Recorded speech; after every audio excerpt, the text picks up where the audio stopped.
तस्मै श्रीगुरवे नमः। નમસ્કાર બાળ મિત્રો, શ્રી સંસ્કાર સ્કૂલ વઢવાણ ઓનલાઈન એજ્યુકેશનમાં આપનું સ્વાગત છે. ધોરણ 4 પર્યાવરણમાં 17મું પ્રકરણ છે તેજલ અમદાવાદમાં. તેજલ નામની છોકરી છે એ અમદાવાદ જાય છે, તો ત્યાં કેવું વાતાવરણ છે આપણે જોઈએ છે. ત્યાં રહેવાની વ્યવસ્થા ને બધું કઈ રીતનું હોય છે એ જોઈએ આપણે. બધાને અલગ અલગ પ્રકારના ઘર હોય છે અને એ ઘરમાં જ્યારે માણસો ન રહેતા હોય ત્યારે એ મકાન ગણાય, પરંતુ બધા પરિવાર આખો રહે ત્યારે એ ઘર બને છે. તો આવી રીતે ગામડામાં કાચા અને પાકા ને એવા બધા મકાન હોય છે, પરંતુ શહેરમાં તો મોટા બિલ્ડિંગ, ઊંચા બહુમાળી મકાનો વધારે જોવા મળે છે, ફ્લેટ ને એવું બધું. તો આપણે જોઈએ. તો હું મહિના પહેલા માતાના ઈલાજ માટે અમદાવાદ આવી હતી. મારી માતાને હોસ્પિટલમાં દાખલ કરી હતી. આ તેજલ છે એને મમ્મીને હોસ્પિટલમાં દાખલ કરી છે.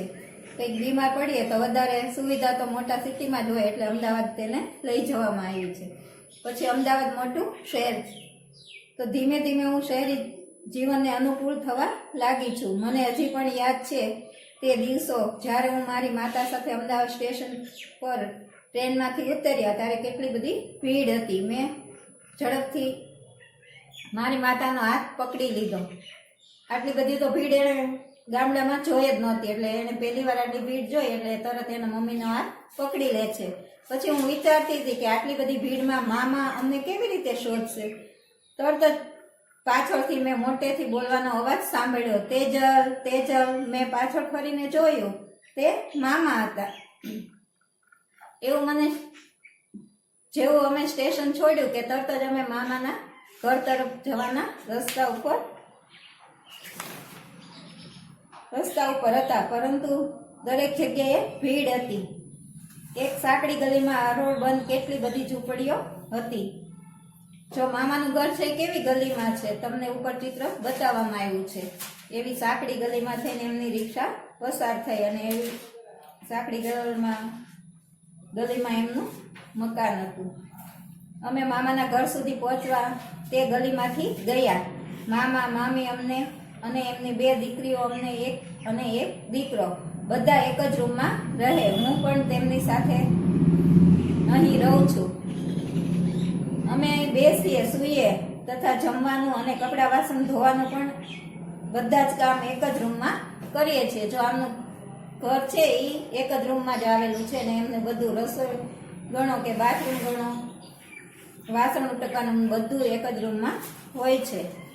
પછી મારા ગામના ઘરમાં પણ એક જ રૂમ છે, પરંતુ અમારે રસોઈ માટે અને નાહવા માટે જુદી વ્યવસ્થા છે. અમારે બહારની તરફ આંગણું છે. જો ગામડામાં એક રૂમ હોય તો પણ મોટું ફળિયું ને એવું બધું હોય છે, ત્યાં રસોડું ને નાહવાની સુવિધા ને આવું બધું અલગથી હોય છે, એટલે ત્યાં ફળિયું ને એવું બધું ઘણા મોટા ઘર હોય છે. પછી પાણી હું, ઋત્વા અને મામી વહેલી સવારે 4 વાગે ઉઠી અને સામૂહિક નળ પર પાણી ભરવા જઈએ છીએ. બાપરે, ત્યાં પાણી માટે કેટલા ઝઘડા થાય છે. જો અમે થોડા મોડા પડીએ તો અમે આખા દિવસનું પાણી ભરી શકીએ નહીં. અમારા ઘરમાં પણ નળ નથી. ગામડામાં તળાવમાં પાણી હોય છે, ત્યાં જવા માટે 20 મિનિટ લાગે છે. ઉનાળામાં ઘણી વખત તળાવમાં પાણી સુકાઈ જાય છે. પછી અમારે લગભગ 1 કલાક સુધી ચાલી અને નદીએ પાણી ભરવા જવું પડે છે. જો ગામડામાં તો ગમે ત્યારે એમને પાણી મળી રહે છે, તળાવમાંથી કે કૂવામાંથી આવી રીતે એ લોકો પાણી ભરતા હોય છે. પણ આ શહેરમાં તો જે ટાઈમ હોય ત્યારે નળ આવે છે ને ત્યારે એક સાથે બધી ભીડ થાય છે. તો આવી રીતે બધા એક સામૂહિક નળ, એટલે તમે પબ્લિક નળ કહો છો ને, એ નળ હોય ત્યાં બધા જ પાણી ભરવા આવે. દરેકને અલગ નળની વ્યવસ્થા ન હોય. તો આવી રીતે ગામડાવાળાને તો ગમે ત્યારે પાણી મળી રહે, પરંતુ ગામમાં પાણી માટે ઝઘડા થતા નથી. એ લોકોને કોઈ દિવસ પાણી માટેના ઝઘડા થતા નથી. એ લોકો ગમે ત્યારે જાય અને ભરીને આવતા રહે છે. પછી ગલીમાં જ્યાં મામા રહે છે ત્યાં એક છેડે શૌચાલય છે.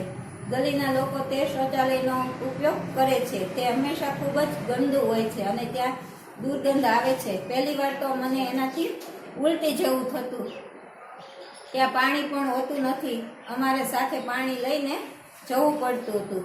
હવે આ બધાથી ટેવાઈ ગઈ છું. મારા ગામમાં કેટલાક લોકો ખુલ્લી જગ્યામાં કે ખેતરોમાં શૌચ માટે જાય છે. પુરુષો અને સ્ત્રીઓ અલગ અલગ જગ્યાએ જાય છે. જો આવું બધું બધા જ વ્યક્તિ વાપરતા હોય તો ખૂબ જ ગંદુ હોય, એટલે ત્યાં પાણીની પણ વ્યવસ્થા નથી, એટલે એમનું ટોયલેટ ને બધું ગંદુ હોય છે. હવે અહીંયા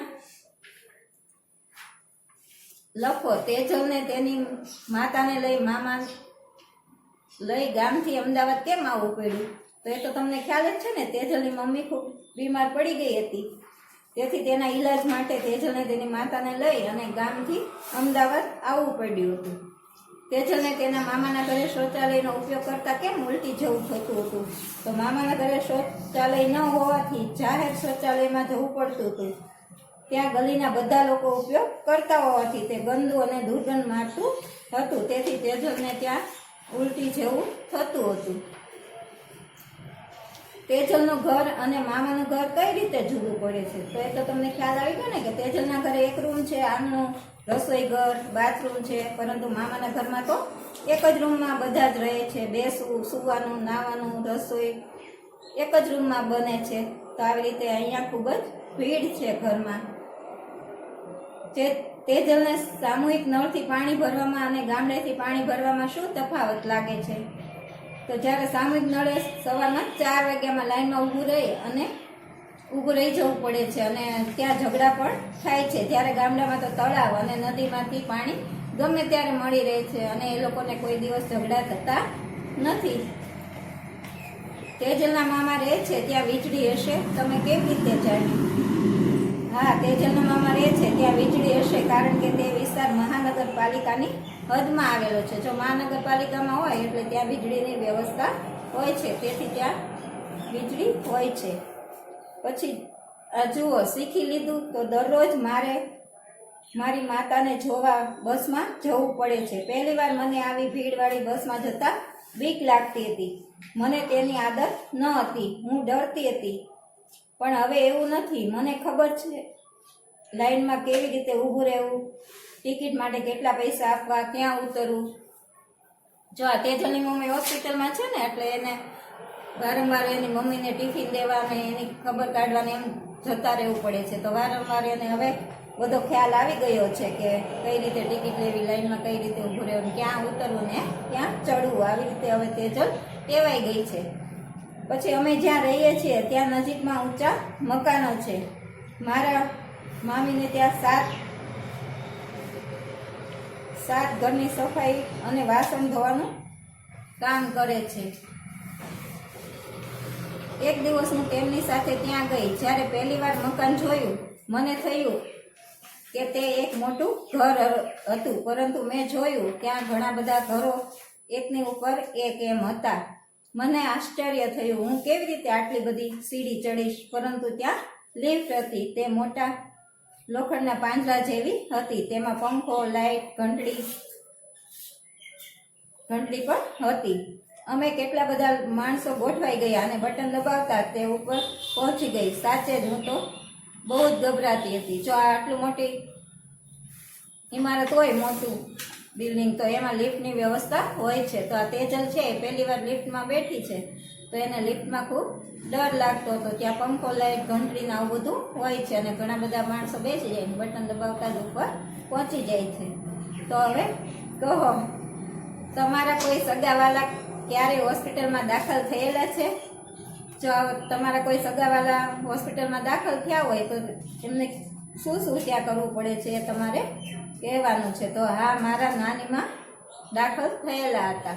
પછી કેટલા દિવસ માટે? તો 1 મહિના માટે, કેમ કે નાનીમાને કંઈક ઓપરેશન હતું, એટલે 1 મહિના માટે ત્યાં દાખલ થયેલા હતા. તમે એની મુલાકાત લીધી હતી? તો કે છે હા, મમ્મી સાથે તબિયત એમની જોવા ગઈ હતી. ત્યાં દર્દીની દેખરેખ કોણ રાખે છે? તો હોસ્પિટલમાં તો ડોક્ટરો અને નર્સ અને મામા મામી પણ તેમની દેખરેખ રાખે છે.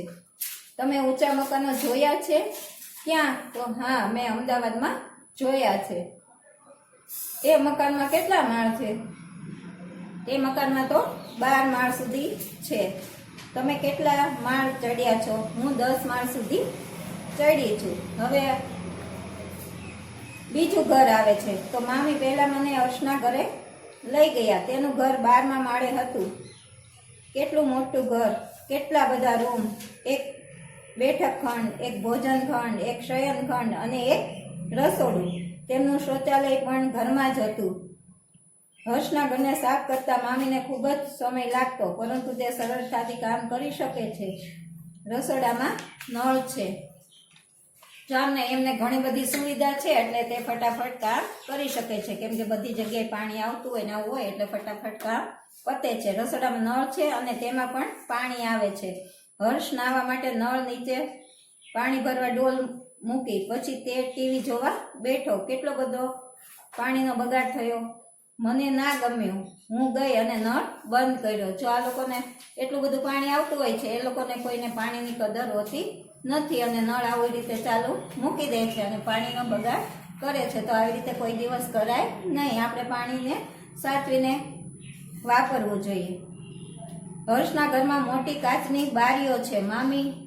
મામીએ મને બારીમાંથી બહાર જોવા કહ્યું. હું મામાની ગલી અને ઘર જોઈ શકતી હતી, પરંતુ કયું ઘર એમનું છે એ કહી શકતી ન હતી. ત્યાં ઉપરથી દરેક વસ્તુ રમકડા જેવી નાનકડી લાગતી હતી અને મને ઊંચાઈથી જોવામાં ડર લાગતો હતો. હવે આવા ઊંચા બિલ્ડિંગમાં પરથી જોવે છે તો એમના મામાનું ઘર નીચે દૂર સુધી દેખાય છે, પણ કયું ઘર એ ખ્યાલ આવતો નથી. તો હવે તેજલ, તમને ચિત્રમાં પણ આ દેખાતું હશે એમનું ઘર કેવું છે. ઉપર બિલ્ડિંગ છે બાજુમાં અને આ બાજુમાં એનું દૂરથી એનું મામાનું ઘર દેખાય છે. હવે તેજલ પહેલી વાર અમદાવાદ આવી ત્યારે તેને કઈ બાબતનો ડર લાગતો હતો? તો એને ભીડવાળી જગ્યાએ જવામાં, ટ્રેનમાં, બસમાં ચડવા ઉતરવામાં, બહુમાળી મકાનોમાં નીચે જોતા, લિફ્ટમાં જવા આવવા એને ખૂબ જ ડર લાગતો હતો. તો આવી રીતે તમને ખ્યાલ આવી ગયો હશે કે ઊંચી ઇમારતોમાં કઈ રીતનું હોય છે અને નાની ઝૂંપડપટ્ટીઓમાં કેવા ઘર હોય છે. પછી જુઓ તો જ્યાં મામા રહેતા હતા તે અને ઊંચી ઇમારતોમાં, મકાનોમાં શું તફાવત હતો? તો બેમાં તફાવત શું હતો એ તમારે અહીંયા કહેવાનું છે. તો હવે મામાનું ઘર જોઈએ તો એ ગલીમાં એક જ શૌચાલય, સામૂહિક એક જ નળ, એક જ રૂમમાં જમવું, સૂવું, બેસવું અને કાચની બારીઓ પણ નથી. જ્યારે ઊંચી ઇમારત છે એના મકાનોમાં જોઈએ તો દરેક મકાનમાં એકથી વધારે શૌચાલય છે, રસોઈ ઘર છે, બાથરૂમ, શૌચાલયમાં નળ, રસોડું, બેઠક રૂમ, શયનખંડ, અલગ અલગ દરેક ઘરમાં કાચની બારીઓ પણ છે. તો આવી રીતે બેમાં ખૂબ જ તફાવત છે. આ તફાવત શા માટે છે? ચર્ચા કરો. તો આપણે જોઈએ તો એ તફાવત ગામડા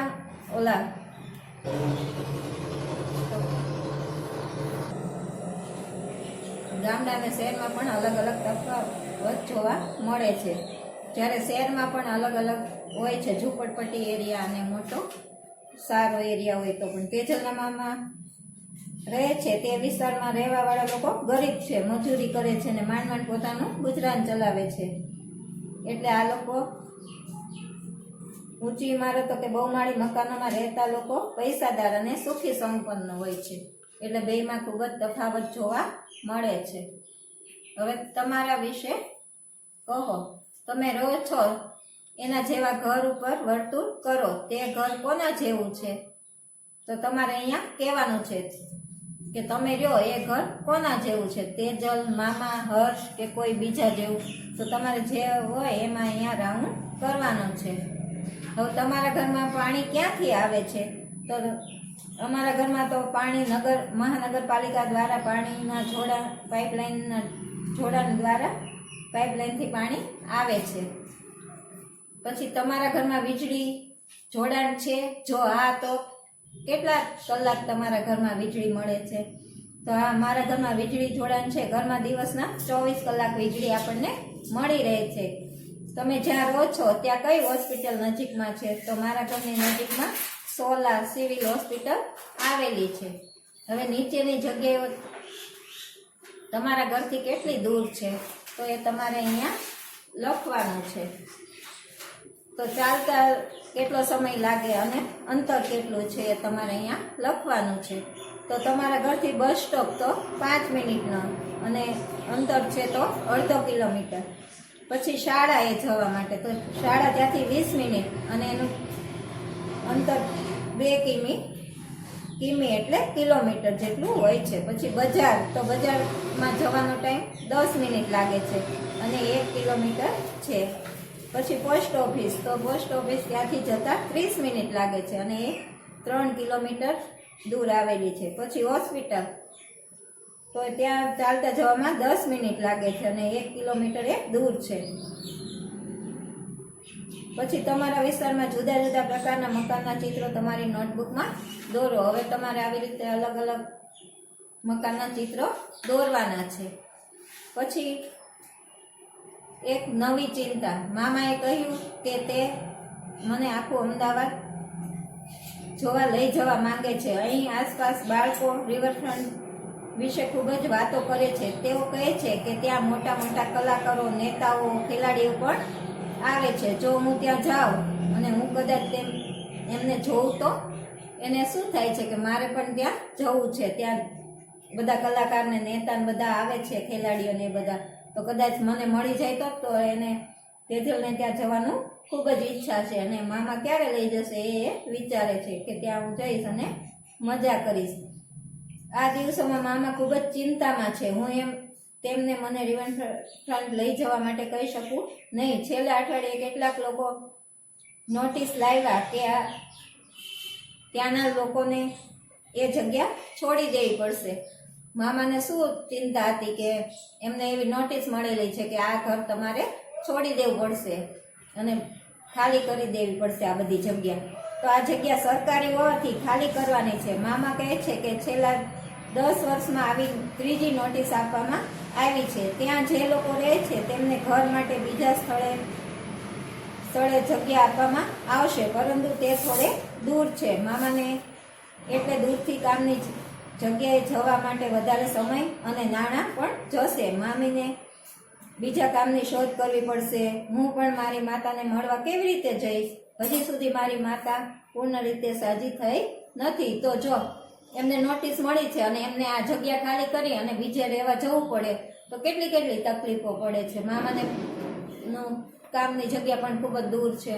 મામીને પણ નવા કામની શોધ કરવી પડે. તેજલને પણ એની માતાને મળવા માટે ખૂબ જ દૂર જવું પડે. તો આવી રીતે એમને ખૂબ જ ચિંતામાં છે મામા પણ.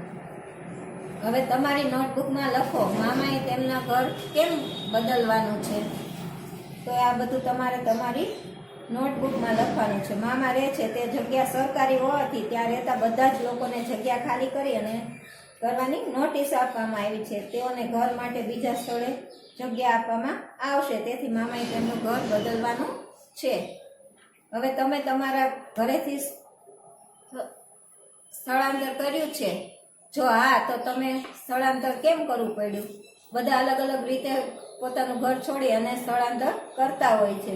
બધાના કારણ અલગ અલગ હોય છે. પપ્પાની બદલી થઈ હોય કે આવા કંઈ પણ કારણ હોય તો ઘર છોડવું પડે છે.